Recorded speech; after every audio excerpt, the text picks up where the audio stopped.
Important ہے کہ Trump اور پیوٹن کے بعد یہ دورہ پاکستان کی طرف سے ہمارے وزیر اعظم صاحب نے کیا ہے، تو یعنی چین اس وقت بہت زیادہ اہمیت حاصل کر چکا ہے، بیجنگ اس وقت بہت امپورٹنٹ بن چکا ہے۔ یقینی طور پہ دیکھیں یہ نظر آ رہا ہے کہ آنے والا جو وقت ہے یوں محسوس ہو رہا ہے کہ بیجنگ بہت بڑا سینٹر بننے والا ہے،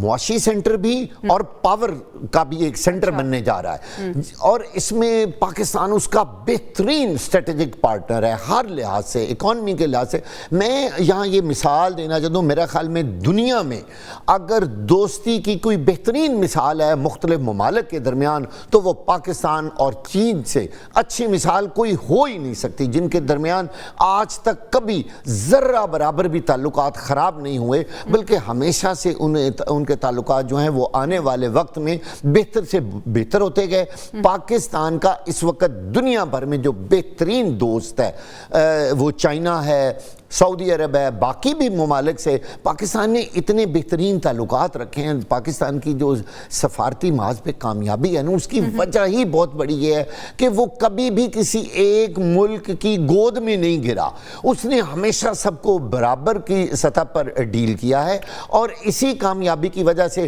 پاکستان انشاءاللہ مستقبل میں ہر حال میں اکنامکس کے لحاظ سے ایک بہت بڑا ہب بننے جا رہا ہے۔ اور آپ دیکھیے اللہ کرے گوادر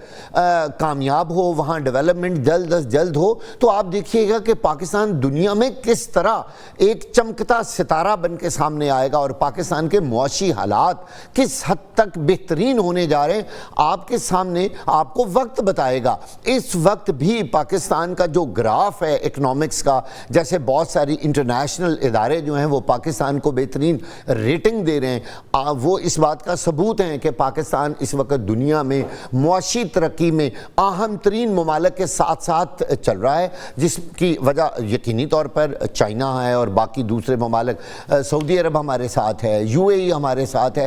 کوئی بھی جنگ ہو، کوئی بھی دنیا کے حالات خراب ہوں، پاکستان نے کبھی کسی ملک سے اپنے تعلقات خراب نہیں کیے، ایون کہ ایران کے ساتھ پاکستان کے کتنے آئیڈیل تعلقات ہیں، امریکہ کے ساتھ ہیں، چائنا کے ساتھ ہیں۔ کوئی ملک یہ نہیں کہہ سکتا کہ پاکستان ہمارا دشمن ہے، اور وہ دنیا میں صرف ایک ملک ہے، وہ ہے بھارت، جو شرارت بازی سے باز نہیں آتا، جو کسی بھی طرح پاکستان کو پھلتا پھولتا اور کامیاب ملک نہیں دیکھ سکتا، اس کے علاوہ کوئی ملک نہیں۔ بالکل ایسے ہی ہے، بالکل ایسے ہی ہے۔ ڈاکٹر منور حسین صاحب نے بھی ہمیں جوائن کر لیا۔ ڈاکٹر صاحب، ہم بات کر رہے ہیں پاک چائنا تعلقات کے حوالے سے، ہم بات کر رہے ہیں وزیر اعظم کے حالیہ جو چائنا کا دورہ ہے اس کی ہم بات کر رہے ہیں۔ سر، آپ اس دورے کو کس طرح سے دیکھ رہے ہیں، اور کیا آپ سمجھتے ہیں کہ ایسے ٹائم میں پاکستان کے لیے یہ بڑا امپورٹنٹ ہے کہ جو سفارتی محاذ پہ پاکستان نے کامیابیاں حاصل کی ہیں، پاکستان کے جو تعلقات ہیں، جو پاکستان کے ریلیشن شپ ہیں چائنا کے ساتھ اور دوسری کنٹریز کے ساتھ، پاکستان کی یہ ریلیشن شپ کا فائدہ اب معاشی میدان میں بھی ہوگا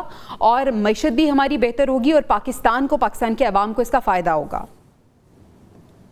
جویریہ، پہلے تو آپ کو، آپ کے مہمانوں کو، ٹیم کو، دیکھنے والوں کو سلام۔ دیکھیں، یہ دورہ 3 لحاظ سے بہت اہمیت کا حامل ہے۔ پہلے جو سسٹمک لیول پہ اگر آپ دیکھیں تو جو تبدیلی رونما ہو رہی ہے، اور اس میں پریزیڈنٹ ٹرمپ کا جو دورہ ہوا چائنا کا، اس میں پہلی مرتبہ چائنا کو as a equal partner, as a equal power کے طور پہ لیا گیا۔ اور چائنیز پریزیڈنٹ زی نے بھی یہ کہا جب وہ بینکویٹ ہال کے اندر اپنی اسپیچ دے رہے تھے کہ کیا ہم تھیوسیڈیڈیز ٹریپ کا شکار ہوں، یا پھر ایک کنسٹرکٹیو انگیجمنٹ کے تحت، ایک کنسٹرکٹیو اسٹیبلٹی کی اسٹریٹجی کے تحت ہم آگے موو کریں۔ اور پھر انہوں نے جو پریزیڈنٹ پیوٹن کے ساتھ بھی جو 2019 کے اندر ایگریمنٹ تھا اس کی توثیق دی، جس کے مطابق ایک اسٹریٹجک پارٹنرشپ رہے گی۔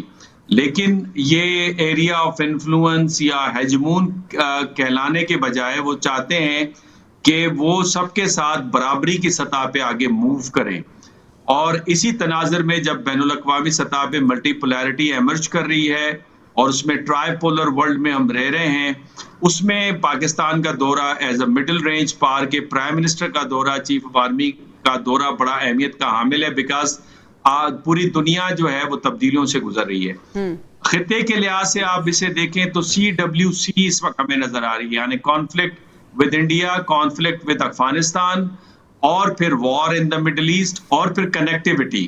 یہ 3 بنیادی طور پہ عوامل آپ کو نظر آتے ہیں اور اس جنگ کے رکوانے میں چائنا کا بھی مفاد ہے، پاکستان کا بھی ہے، خطے کے ممالک کا بھی ہے، اور پاکستان وہ واحد ملک ہے جو کہ دونوں ممالک یا تینوں ممالک کے درمیان میں ایک بیلنس کردار ادا کرتے ہوئے رابطے کا ایک ذریعہ ہے،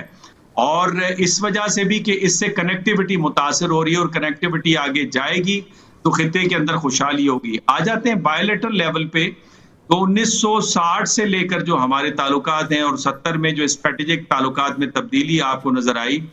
اس میں یہ تعلقات 3 ایریاز کے اندر بڑے نمایاں ہیں۔ ایک تو آپ کی سیکیورٹی کے لحاظ سے، بیکاز پاکستان اور چائنا کی جو قربتیں ہیں وہ ساؤتھ ایشیا میں بیلنس آف پاور کے طور پہ ایمرج کرتا ہے، یا کاؤنٹر بیلنس کے طور پہ آپ اسے دیکھ سکتے ہیں۔ صحیح۔ دوسرا یہ کہ آپ کی جوائنٹ پروڈکشن ہے، جوائنٹ ایکسرسائزز ہیں، جس میں شاہین ہے، واریئرز ہے، جے ایف تھنڈر ہے، ہنگور کلاس کی آپ سب میرین کا جو ہے وہ بھی پیداوار کر رہے ہیں۔ سفارتی لحاظ سے دونوں کی جو سنکرونائزیشن ہے وہ بڑی نمایاں ہے ریجنل اور انٹرنیشنل ایشوز پہ، اور ifs اینڈ بٹس نہیں ہے۔ چائنا ون پالیسی کو ہم اپروو کرتے ہیں، اور پاکستان کے جو ریجنل ایشوز ہیں اس میں چائنا ہمیں بیکنگ کرتا ہے۔ اور تیسرا معاشی لحاظ سے جو کنیکٹیوٹی سی پیک کا پروجیکٹ ہے، جس کے فرسٹ فیز میں آپ نے دیکھا کہ